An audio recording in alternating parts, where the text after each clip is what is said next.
face workers' rights. Again, what is radical about any of that? Exactly. We want the president to spend his time solving our country's problems, not settling scores with political opponents. We want a future that is based on fairness and justice and the rule of law, not chaos, corruption, or cruelty. So, I'm going to end with a couple of labor slogans here. Because, my friends, we are in an existential fight. And right now, we all have to organize and be stronger and bolder because no one is going to save us but ourselves. So, we got a lot of sayings in labor, but the first one is, when we fight, when we fight, when we fight, and the second is, the people united will never be defeated. The people united will never be defeated. The people united will never be defeated or divided. Either one is fine. So, are we united today? Will we fight for our democracy? Will we fight for the promise of America?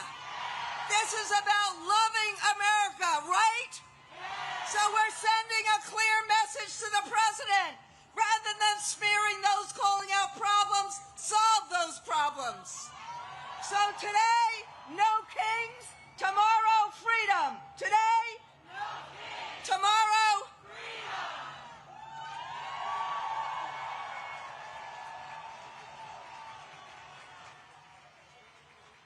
Now please welcome the co-founder of the Black Votes Matter Fund and one of the leading voices on voting rights, Cliff Albright. He is joined by 10th grader Zion, a youth student advocate from the Trigger Project. Good afternoon, everyone. My name is Zion Stewart. Good afternoon, everyone. My name is Zion Stewart, and I'm from W Street Southeast, better known as Chopper City. I grew up around a lot of trauma and violence like many kids in my neighborhood. I got connected to the Trigger Project through one of my mentors. Going through Trigger University, I felt something I never felt before. A safe space, people who believed in me, and a chance to learn the real causes and the disease of gun violence. More police doesn't fix what's really going on. It just adds more confusion and chaos. It doesn't heal our pain. It doesn't give us opportunities or make us feel safe in our neighborhoods.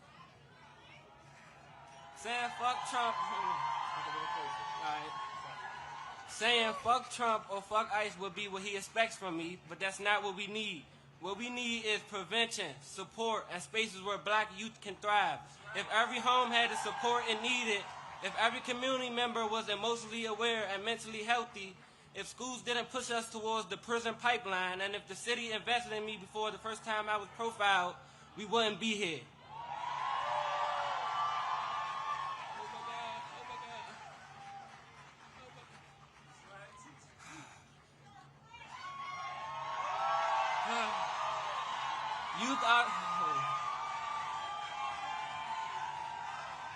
Youth are the solution, not the problem. We deserve to be understood, not blamed or preyed upon.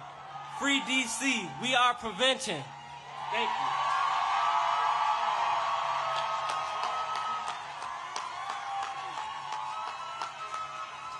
you. Y'all give it up again for Zion.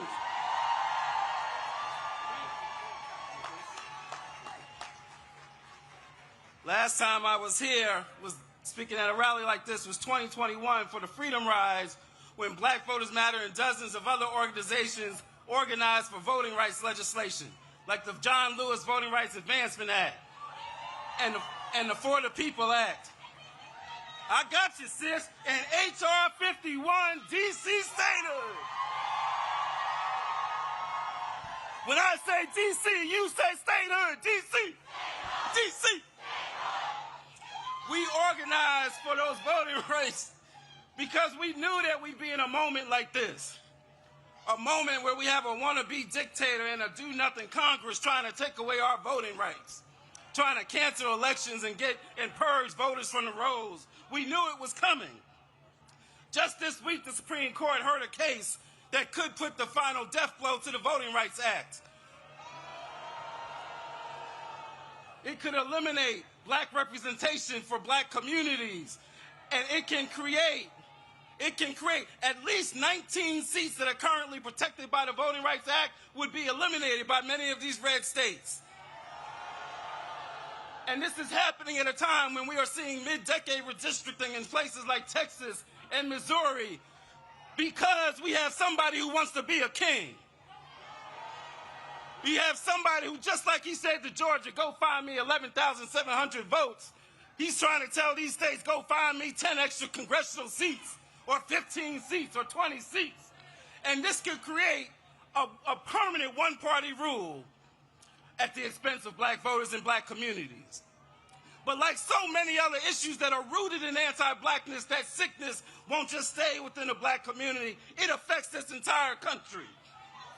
And so we join you in saying, no kings. But we got to go beyond no kings, because the last time that call was made in 1776, 1/4 of this country's population was enslaved. And so we've got to go beyond no kings. We've got to recognize that they have used divide and conquer ever since that time in 76, or ever since 1619, to keep us divided, to divide those who were enslaved from those who were poor whites, to divide us from those indigenous brothers and sisters. They've been using that divide and conquer tactic, and they're still using it today to keep us divided, all of our communities. But I've got some good news for you, because what I know is this: if divide and conquer is one of the oldest tricks in the books, then by definition, one of the most revolutionary acts of resistance is simply to be united. For us to stand together, to sing together, to laugh together, to cry together, to fight together. Power to the people, yes, because what I also know is this: their hate cannot beat our love. And when I talk about our love, I'm not talking about a Valentine's Day kind of love. I'm talking about a radical love. I'm talking about you might have to flip over the money changers tables kind of love. I'm talking about a love that is merged with power, because those two things are not opposite, they go together. As Dr. King told us, power without love is reckless and abusive, but love without power is sentimental and anemic. That's what I'm talking about. He went on to say that power at its best is love implementing the demands of justice, and justice at its best is power correcting everything that stands against love. That's what we need. And when we have that kind of love and power, when we walk in that kind of love and power that sees all of our communities, from Vermont all the way to Memphis, from LA all the way over to DC, especially Southeast DC. When we walk in that kind of love and power, there ain't nothing that I want to be a small, petty dictator. There ain't nothing that he can do to stop us. Because when we walk in that kind of love and power, there's nothing that we can't do. But we've got to believe we've got that power. Do y'all believe? Do you believe? Let me hear you say, I believe. Let me hear you say it with all your heart, from the depths of your soul. Say, I believe. Let me see you put a fist up and say it so loud that the wannabe small man in the White House can hear you say, I believe.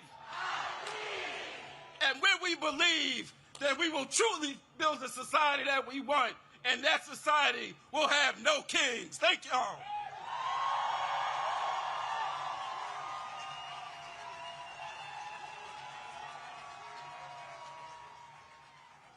Now please welcome Jay Brown, Chief of Staff for the Human Rights Campaign, and Sean Skelly, former Assistant Secretary of Defense for Readiness in the Biden administration and co-founder of Out in National Security.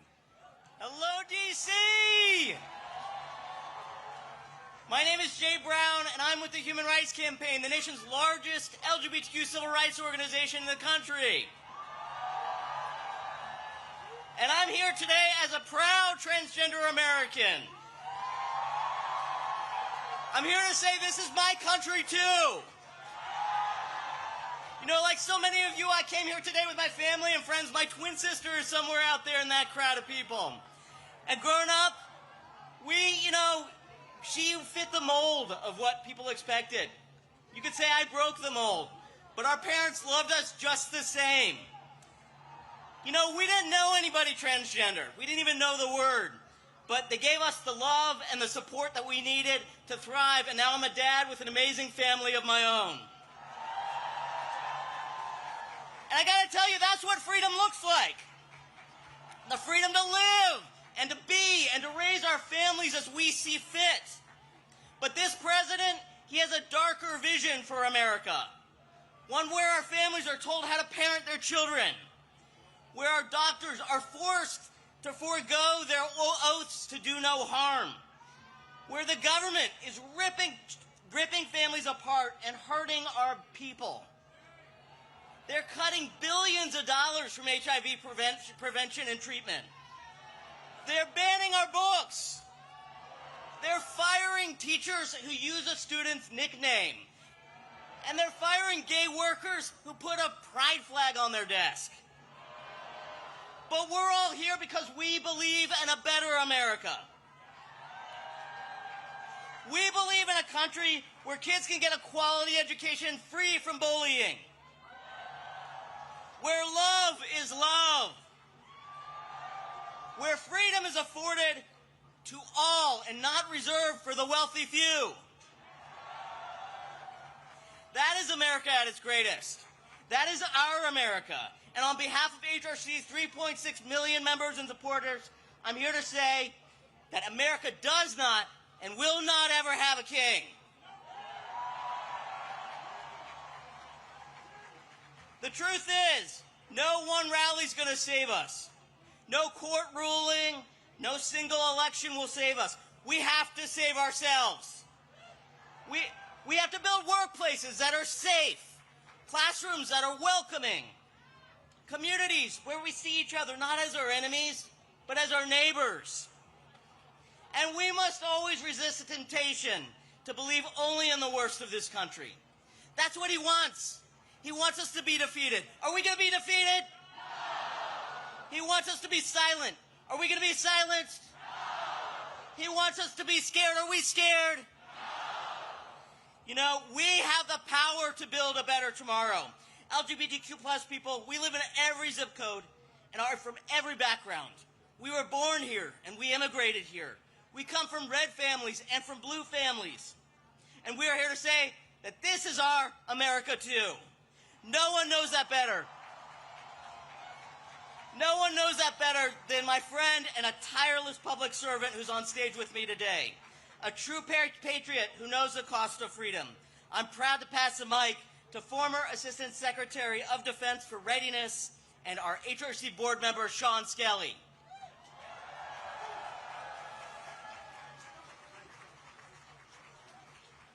Good afternoon, D.C.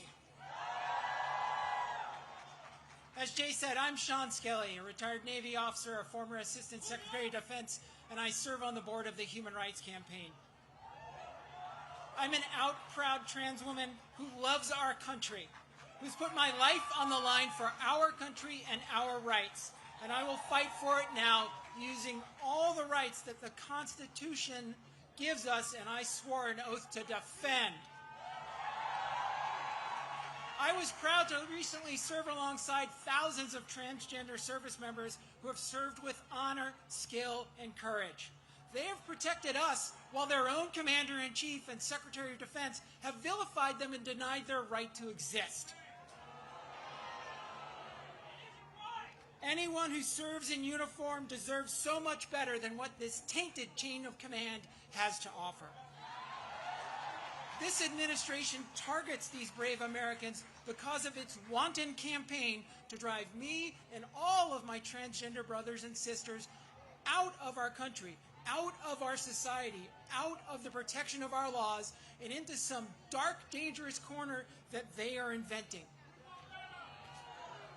This wannabe autocrat can't allow transgender Americans to serve honorably and successfully in our military, which is the highest regarded institution in America, when they have chosen all transgender Americans, already some of the most at-risk and vulnerable people in this country, to be their autocratic other, the people to be feared, scorned, and blamed because of their shameless lies, hateful lies that they tell about the danger that trans people supposedly bring to our society, and somehow upset the utopia that the dear leader promised us is around every corner. The American people respect those who put on their uniform, who protect them, and serve at the risk of their lives for people we don't even know. We're here today because generations of Americans have bet their lives and their families' future on the promise of a more perfect union. The oath I took 10 times over 35 years of service in uniform and as a civilian means to every person who ever took it in good faith, and I'm going to quote the former chairman of the Joint Chiefs of Staff, Mark Milley, we don't take an oath to a king or a queen or to a tyrant or dictator. We don't take an oath to a wannabe dictator. We don't take an oath to an individual. We take an oath to the Constitution, and we take an oath to the idea that is America, and we're willing to die to protect it. To put it simply, no kings. We demand justice for our transgender service members. We demand justice and civil rights for every transgender American. We demand justice and democracy for every single American. No kings. Thank you.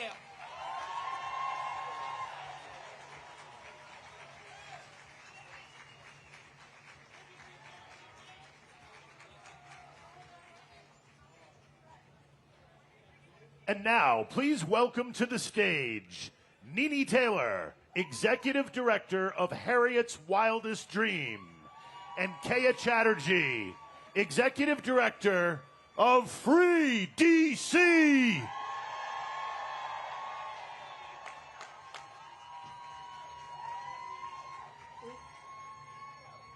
Welcome to DC. I ain't hear y'all say welcome to DC. I'm Nene Taylor. I'm the co-founder and executive director of Harriet's Wildest Dreams, named after our ancestor Harriet Tubman. I am also the co-founder of Free DC. I was born and raised right here in Southeast Washington, D.C.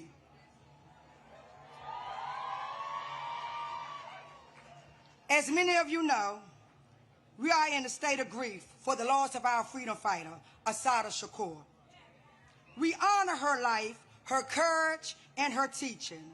She told us that we need a revolution of the mind and a revolution of the heart. These words still lead me, because this work begins in how we show up for one another, how we care for one another, and how we show up for one another. Washington, D.C. is a black home. We come here to Washington, D.C. That is what you came here to Washington, D.C. That's what you're stepping into. A home built by black hands, held together by black love, guarded by generations who refuse to leave. The people of D.C. have been teaching, protecting, and fighting for this city long before most of you start paying attention.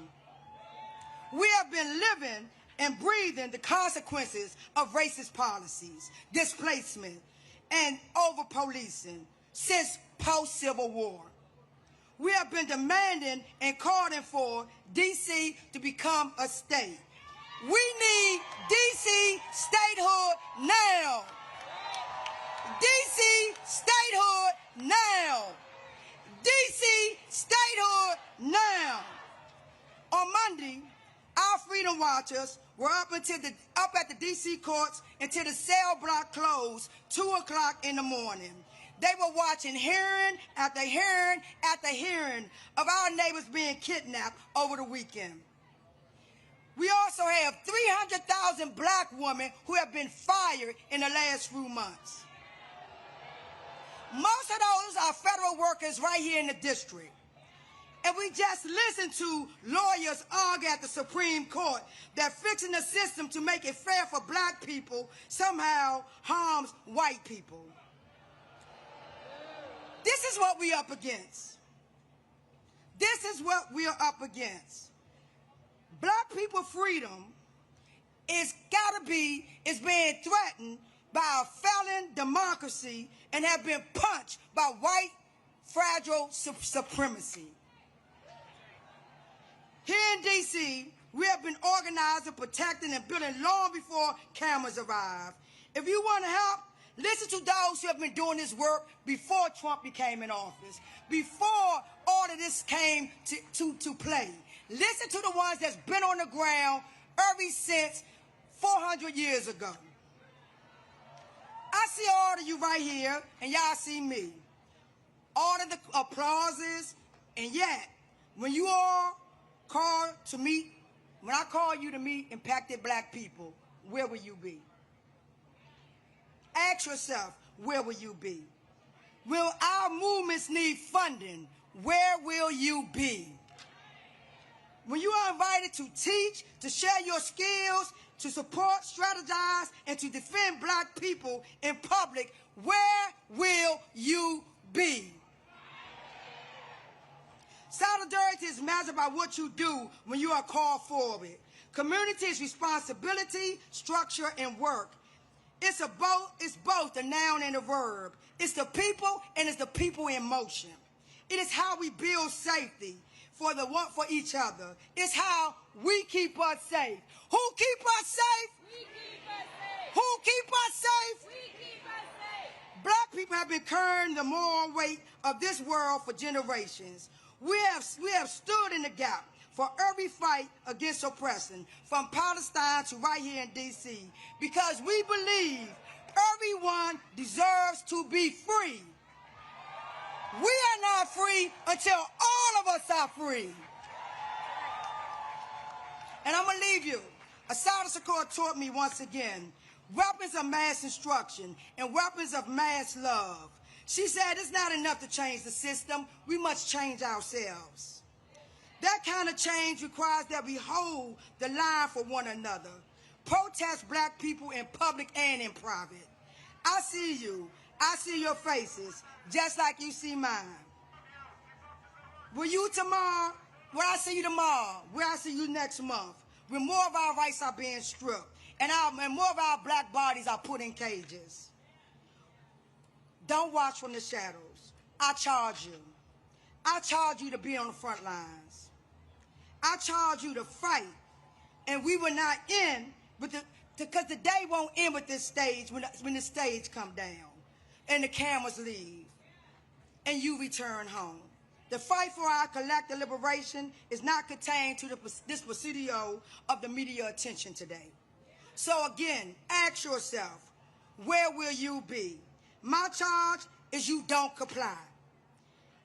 I want you to say no to the kings. We call them oppressors. And I want you to help us to free the land, to free the people, and free us all, and free D.C. Free D.C. Free D.C. Free D.C. Free D.C.